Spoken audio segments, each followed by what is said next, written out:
Gaya ng sabi mo, bakit nga ba meron pang universe?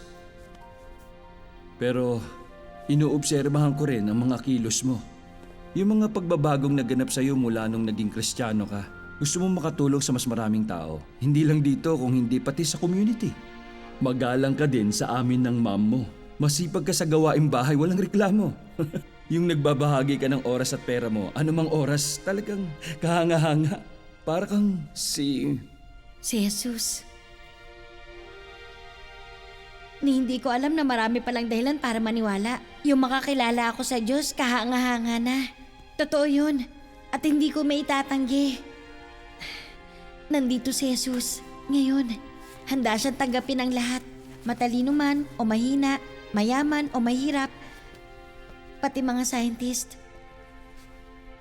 Nandito lang siya para sa inyo, Dad.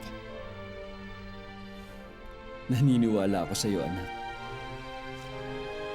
Alam kong tama ka.